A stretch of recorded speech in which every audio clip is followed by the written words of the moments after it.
Hi, I'm Jennifer Ferrante, and I'm a clinical hypnotherapist and mother of 7 children. And as I've raised my children and worked with children in my private practice, I've developed some tools and strategies for helping raise their emotional resilience.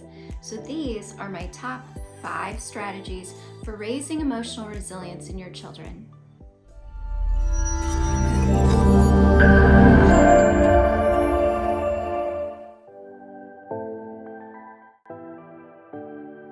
Strategy 1 is framing.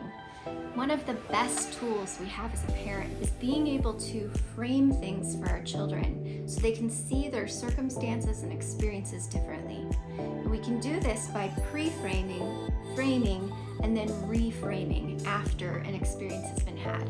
And I'm going to show you an example of what this might look like.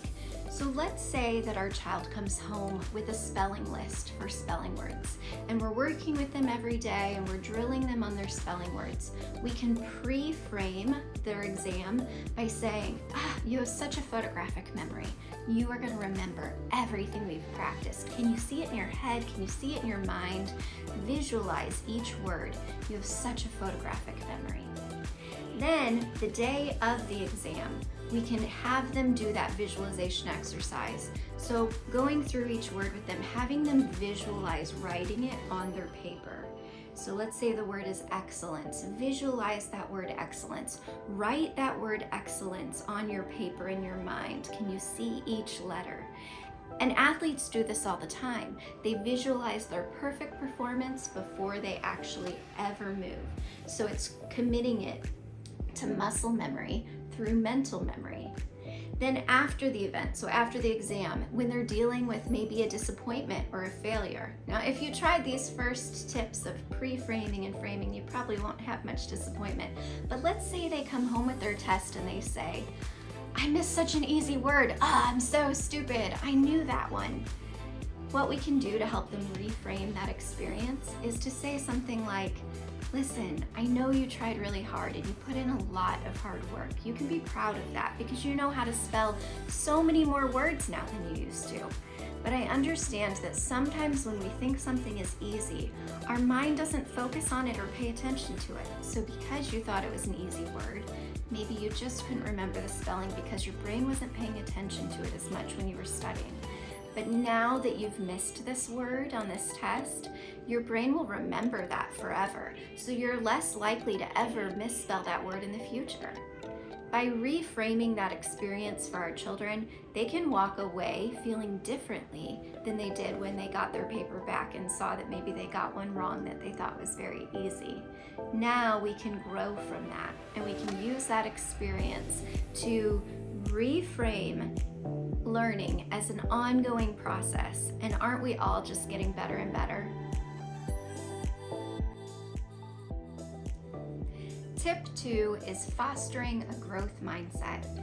And the reason I call this having a growth mindset is because it's more about the journey and the experience and learning than it is about the destination. By helping our children foster a growth mindset, they will get less disappointed in individual milestones or accomplishments because they can realize that the journey is the thing. So I like to tell my kids that a sandwich is called a certain kind of sandwich because of what's in the middle. It's not defined by its bread. It's defined as a turkey sandwich because there's turkey in the middle, right? And our whole life is this way. The living, the stuff we're doing, the journey, that's the meat, that's the stuff we value. That's the important part of our experience, not how it ends or if you won an award or how the thing turned out. It's about the experience that we're always growing and getting better. And there's a great phrase by a French pharmacist named Amélie Coux, and he used to say, every day in every way, I'm getting better and better. And I love to use that with my kids, with myself, with my clients, and I use it for all different circumstances. Because if we're looking at everything as a growth mindset, every day we are getting better and better. So maybe our child is wanting to work on having less anxiety. Well, we can say, every day, in every way, you are feeling calmer and calmer. And We can walk through that with them and give them kind of a mantra to practice. But we can also always model this with our words and actions. In our family, we like to say, it's an adventure, and we're always learning, because the journey's the thing, not the destination. Tip 3 is to feel your feelings and help your children to feel their feelings as well. And this seems like a silly tip, but it's actually pretty common that parents don't let their children see when they're experiencing negative emotions. But how do we expect our children to know what to do with negative emotions if they never see us walk through it? If we never show them emotional coping mechanisms? Where do they get those tools from? So one of the best things that we can model and do for our children is let them see us process emotions, and they can pick up habits from us for healthy ways of dealing with our emotions. And so I'm pretty open with my kids. If I'm having a bad day and it's not about them, it's just about me, I will make sure and say, I really want to hear what you have to say, but I'm kind of upset right now and I need quiet. Can we talk about this in 30 minutes so I can have time to help myself get calmed down? And then I really do want to hear what you have to say. And I do that pretty frequently because I get overstimulated very easily.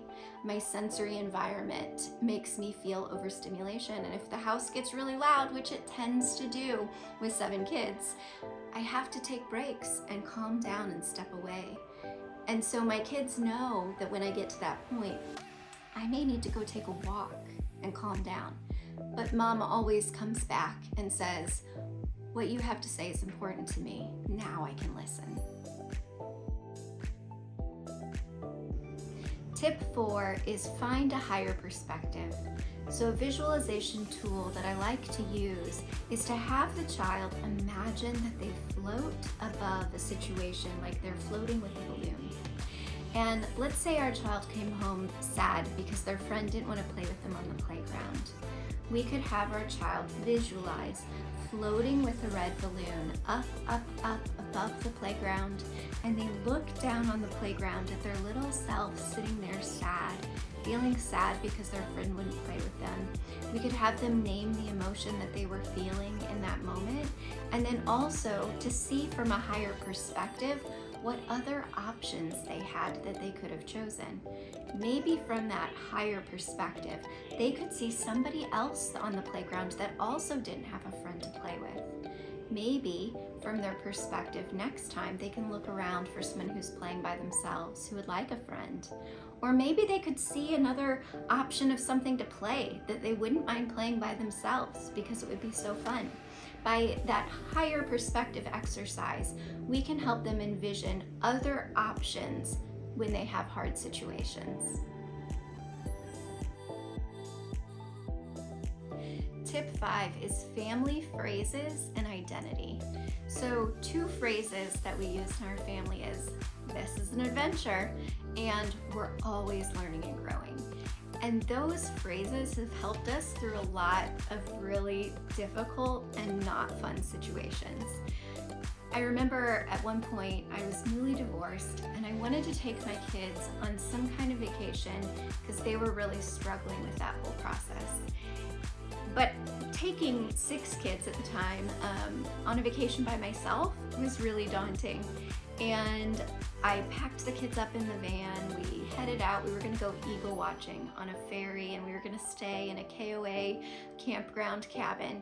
I found an off-season cabin, so it was really affordable, but it was freezing because it was in the off-season. So we were cold, the kids were cranky, and within the first 45 minutes, I was ready to pack the van back up and head back home.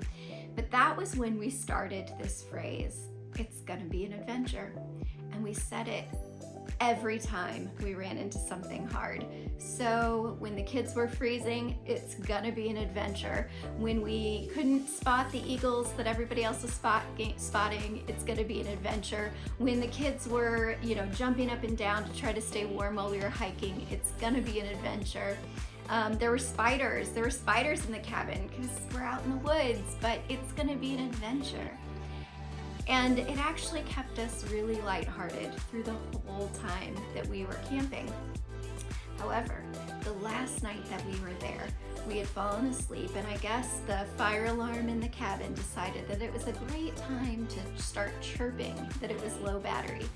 So it's probably 2 in the morning or so, and the battery on the fire alarm is chirping, wakes the baby up, the baby's crying, nobody can sleep because the thing's so loud, and it's way up in these rafters in the roof of the cabin.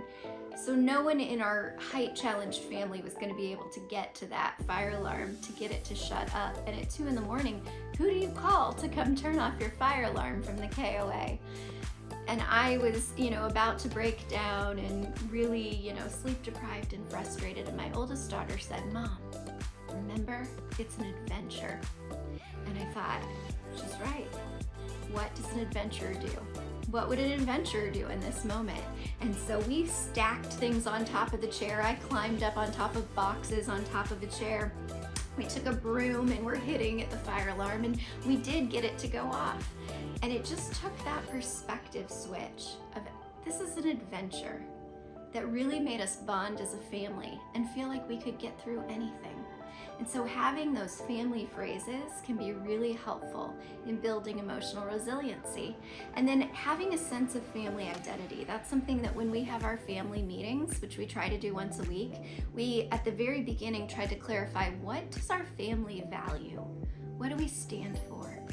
Because when you run into hard times and you can look back on our family values, kindness, our family values being punctual, our family values making a place better when you leave it. Now you have a framework to be able to push through some hard situations because you have a sense of family identity and those family phrases.